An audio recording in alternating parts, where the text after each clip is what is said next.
All right, that's just coming into the Situation Room right now. The Obama administration has sent another bill to BP for what's called response and recovery operations. This third bill for $51.4 million.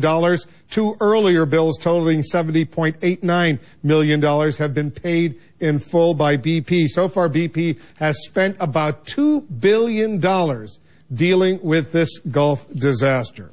When Texas Congressman Joe Barton apologized to BP for what he called a shakedown by the Obama administration, Republican leaders pressured him to apologize. Now listen to conservative radio talk show host Rush Limbaugh.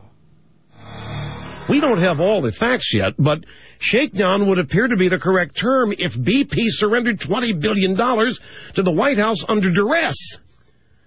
Now, let me ask you a question. Would BP have done this on their own? They were already complying with existing law on liability. They were already up to $65 million, on their way to a much higher figure.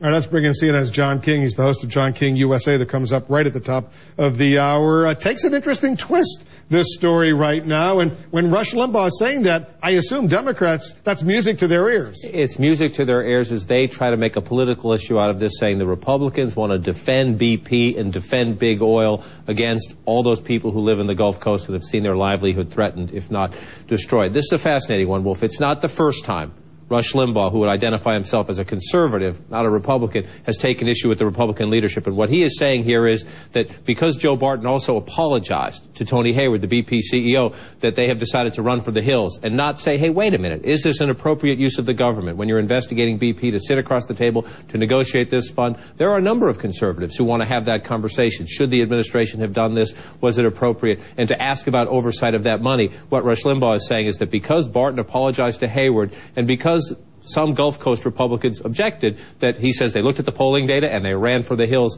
Tension in a year when Republicans should have the wind at their back. It's not, when it comes to turnout, when it comes to enthusiasm and intensity, it's a risk. See, if Barton would have just said in that opening statement when he had Tony Hayward testifying before the committee, if he would have just said, was it appropriate? I don't think it was appropriate. If he would have said for the Attorney General, Eric Holder, to sit on these negotiating meetings with BP, he would have been fine because a lot of conservatives would have agreed with him on that. Right. Even if he had said, I have a lot of concerns about picking Ken Feinberg, a guy who has been involved in other government ventures, the Payzar right now. I have concerns about how this is going to be administered. What are the transparency? What are the safeguards? Should the Attorney General have been in the room? Was there any political pressure on you? Those are all perfectly legitimate questions that any Democrat or any Republican could have asked. Because he also apologized and then used shakedown and slush fund. Those are very pejorative words. And that is where, look, Wolf, the more you talk to people about this that day, it was immediately everyone. There were votes on the floor. So this spread around the Republican caucus like wildfire, and they want no part of it because they want BP to be the villain here. Yeah, let's not forget Ken Feinberg was picked by the Bush administration